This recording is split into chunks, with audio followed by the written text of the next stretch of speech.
Hola, soy la maestra Esmeralda Huitrón y en esta ocasión les voy a platicar acerca de la obligación civil. En primer término, comentarles, probablemente ustedes se hayan preguntado por qué en una formación como lo es la maestría en Derecho Administrativo y Fiscal, nos encontramos con una materia de derecho civil que de hecho está en un núcleo de formación básica, al ubicarse entre los primeros temas, en las primeras asignaturas que van a encontrar ustedes durante su maestría. Bueno, la razón es sencilla. El derecho civil contiene los fundamentos del derecho patrimonial y, por supuesto, el derecho administrativo y el derecho fiscal encuentran una relación muy estrecha con el derecho civil en este ámbito patrimonial, porque como ya ustedes han tenido oportunidad seguramente de leer y de investigar previo a la elección de su maestría, bueno, pues con toda seguridad ahí se pudieron percatar que el contenido es 100% patrimonial, que tiene que ver con el patrimonio tanto del Estado como de los propios ciudadanos o gobernados. Y es en este sentido que encontramos esa estrecha relación de la que les hablaba hace un momento con el derecho civil. Es por eso que los fundamentos, de hecho, del derecho patrimonial, de los bienes y de los derechos reales los encontramos justamente en el derecho civil. Es por esta razón que vamos a encontrar estos temas íntimamente relacionados.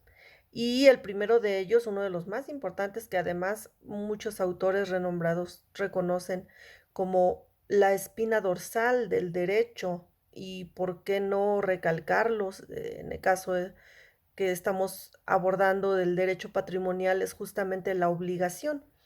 ¿Qué es la obligación? Bueno, la obligación, desde el punto de vista de la definición etimológica o concepción etimológica, proviene de las raíces latinas ob y ligare, que significa por ligar, estar ligado por, esto es estar ligado en provecho de otro.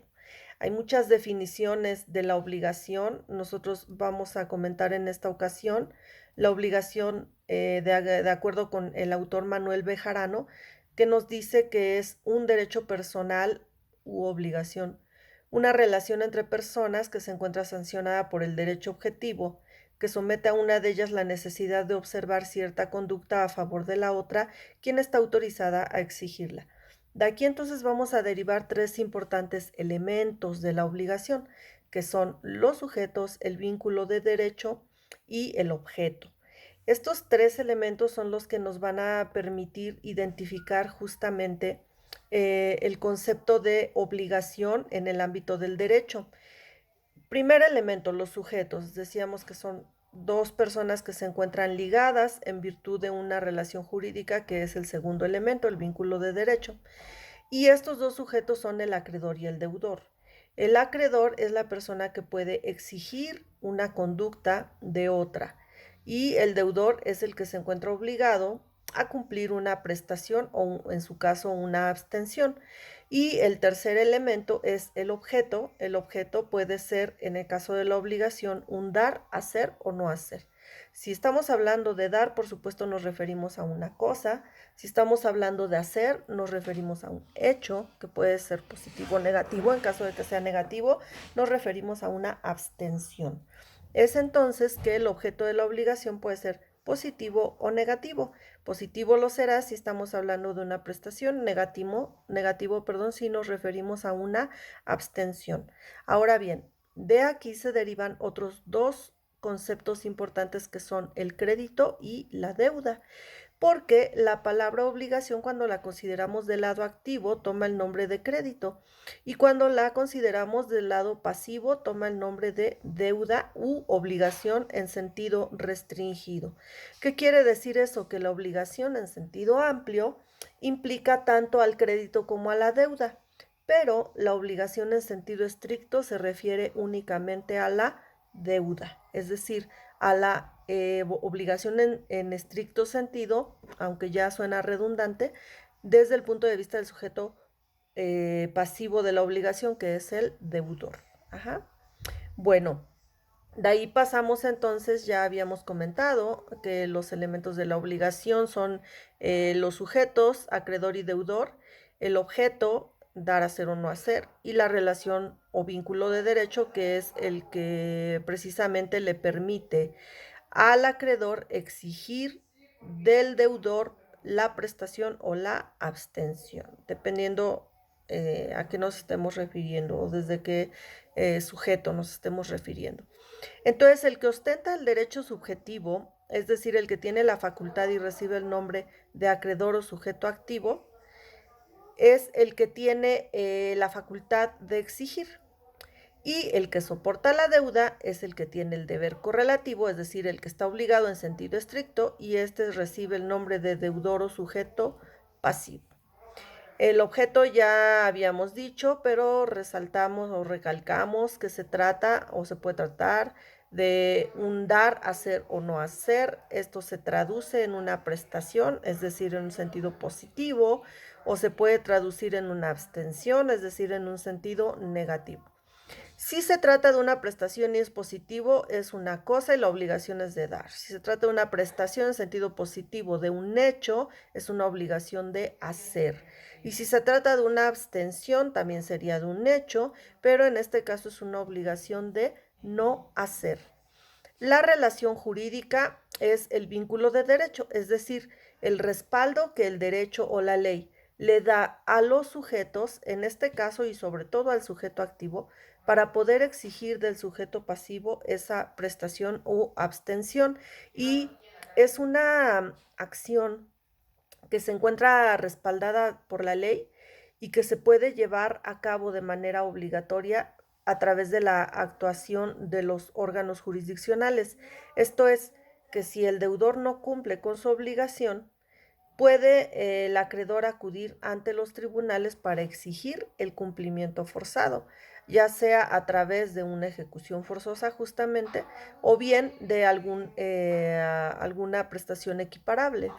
Esto es especialmente relevante porque van a ver ustedes en sus lecturas que la obligación desde el punto de vista natural y legal se contraponen.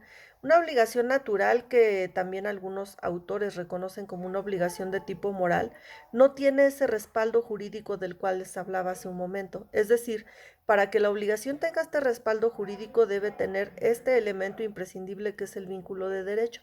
Es decir, que sea una relación protegida por el derecho objetivo y que le da al acreedor una acción que ejercitar ante el juez para obtener la prestación objeto de la obligación o su equivalente.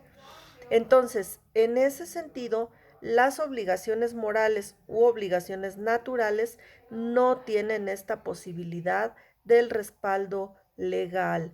Es por ello que resulta muy importante que nosotros como abogados podamos identificar que ese vínculo de derecho se encuentra efectivamente respaldado por el derecho, en este caso, si hablamos de la obligación civil, pues por el derecho civil. Ahora, otro elemento que hay autores que consideran y que lo incluyen como tal, el propio Bejarano así lo hace, es el contenido patrimonial de la obligación. Sin embargo, no todos los autores están de acuerdo con ello. Nosotros podemos indicar de una manera muy concreta que en la gran mayoría de los casos la obligación tiene contenido patrimonial, y dejaría resaltado esto porque podríamos ejemplificar algunos casos en los que una obligación no tiene ese contenido patrimonial, pero son los menos. En la gran mayoría de los casos sí hay un contenido patrimonial. ¿Y cómo debemos nosotros entender el contenido patrimonial de la obligación? Bueno, pues efectivamente, determinando que el contenido de esa obligación afecta el patrimonio de la persona. ¿De qué manera? Haciendo que su patrimonio aumente o disminuya. Por ejemplo, si estamos hablando de una obligación en la cual el deudor efectivamente debe una cantidad de dinero al acreedor, en este caso, el contenido patrimonial se refleja para el acreedor en la posibilidad de aumentar su patrimonio cuando se cumpla la obligación. En el caso del deudor, verá disminuido su patrimonio cuando se cumpla esa obligación, es decir, cuando pague. Sin embargo, en un momento diferente, si es que se dio en el supuesto de que el acreedor prestó efectivamente esa cantidad de dinero al deudor, ahí el acreedor vio en ese primer momento, que es lo que nosotros conocemos como tractos, vio afectado su patrimonio al prestar esa cantidad de dinero, disminuyó su patrimonio y el deudor lo vio aumentado porque recibió un beneficio pecuniario o económico para disponer de esa cantidad de dinero. Entonces, eso es solamente un ejemplo, pero así lo podemos analizar en prácticamente todas las obligaciones cuyo contenido sea patrimonial. Una afectación patrimonial significa un aumento o una disminución en el patrimonio de la persona. De aquí se deriva también que hay obligaciones personales y reales. Las obligaciones reales también son conocidas como obligaciones propter rem, vienen desde el derecho romano, y son aquellas que están conectadas o relacionadas a la tenencia de una cosa. Más adelante, en este propio curso de Derecho Civil, tocaremos algunos temas relacionados con los derechos reales. Sobre todo viene nuestro programa enfocado a la posesión. La posesión, bueno, más adelante vamos a discutir si se trata efectivamente de un derecho real o es solamente un reflejo de estos derechos reales, como lo es concretamente el de propiedad. Sin embargo, dejando subrayado esto, más adelante cuando hablemos de los derechos reales vamos a volver a esta concepción porque el derecho real está relacionado con la tenencia de una cosa. Aquí el sujeto pasivo es el que posee o ejerce derechos sobre una cosa y la obligación real la podemos entender entonces como la necesidad para el deudor de ejecutar un acto positivo exclusivamente en razón y en la medida de la cosa que detenta. Entonces, como la obligación se da en la medida de la cosa sobre la cual pesa esa obligación, se transmite ipso iure a los detentadores sucesivos de la cosa sin que en ningún caso se transformen ni en derechos reales ni en obligaciones personales. Esas son las obligaciones reales. Las obligaciones personales tienen tres características. La primera de ellas es que comprometen al deudor en lo personal, la segunda es que comprometen todo el patrimonio del deudor y la tercera es que pueden ser transmitidas solo mediante cesión o asunción de deudas, distinto a lo que decíamos de las obligaciones reales, las cuales se pueden transmitir o de hecho se transmiten, como decíamos, ipso iure con la transmisión de la cosa. Y bueno, la fuente de las obligaciones, que también es motivo de la próxima unidad, vamos a ver que la fuente genérica y la fuente primordial de las obligaciones en el sentido lato lo son los hechos jurídicos y los actos jurídicos, porque algunas obligaciones provienen de hechos jurídicos que sin que los agentes o los sujetos que se ven envueltos en este tipo de relaciones realicen una manifestación de voluntad enfocada a darle origen a la obligación. Sin embargo, como la ley lo prevé, esa obligación nace a cargo de esos sujetos. Ya lo comentaremos un poco más específico en el próximo video que tengamos con motivo de la segunda unidad. Y también en lo que hace al acto jurídico, bueno, pues aquí lo podemos ver de manera mucho más clara, porque la obligación surge como consecuencia de una manifestación de voluntad del sujeto. En el acto jurídico, el sujeto que lo realiza, lo que busca justamente es producir consecuencias de derecho. Es por ello que las obligaciones que provienen de actos jurídicos, concretamente las obligaciones contractuales, aunque hay otras obligaciones que nacen de actos jurídicos que no son contratos, y también lo puntualizaremos de manera más precisa con posterioridad. Les decía, aquellas obligaciones que son contractuales, es decir, que tienen su origen en el contrato, son también a su vez producto de un acto jurídico, porque todo contrato es un acto jurídico. Y en el acto jurídico el sujeto busca, a través de su manifestación de voluntad, obligarse. Es por eso que aquí queda muy claro que la obligación tiene su origen en la voluntad del sujeto. Sin embargo, como les decía, cuando provienen de hechos jurídicos, puede haber una intervención de la voluntad, por supuesto que sí, pero la voluntad no va encaminada a crear la obligación o a producir esas consecuencias de derecho, sino que va encaminada a otras finalidades, pero esas consecuencias de derecho se producen por virtud de la ley, porque la ley así lo establece, porque la hipótesis normativa se actualiza a través de la actualización a su vez del hecho jurídico y se producen las consecuencias de derecho. Esto será muy importante tenerlo presente porque la fuente de la obligación nos va a determinar también el alcance de la misma. Entonces, esa fuente genérica de las obligaciones son los hechos jurídicos y los actos jurídicos, pero tenemos fuentes especiales de las obligaciones que también serán materia de nuestro próximo video. Estas fuentes especiales o particulares lo son el contrato, les hablaba hace un momento de las obligaciones contractuales, la declaración unilateral de la voluntad, que es cuando el sujeto se obliga por su propia y especial voluntad, sin que haya otro sujeto que esté involucrado en esa relación. También tiene una naturaleza eh, eh, particular esta declaración unilateral de la voluntad, porque veremos más adelante que en ocasiones esa declaración unilateral de la voluntad termina convirtiéndose en un contrato, ¿no?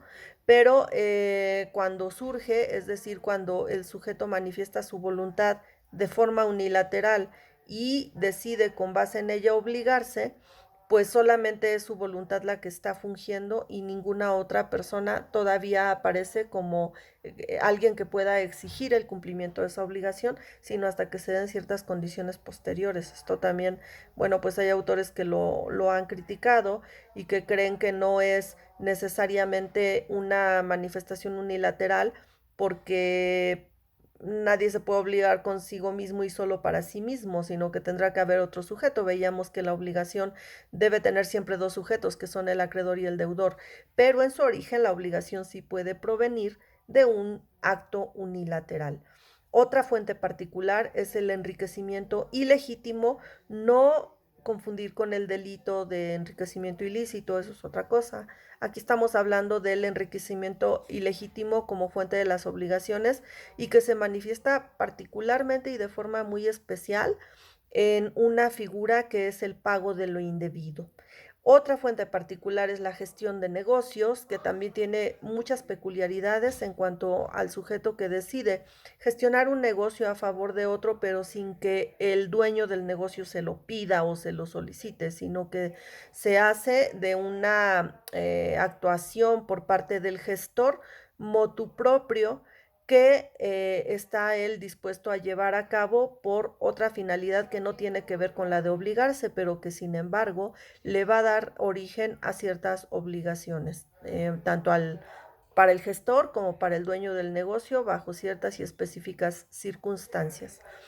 Otra fuente particular son los hechos ilícitos, y desde este momento vamos a dejar asentado que el hecho ilícito es aquel que resulta contrario a la ley o a la moral.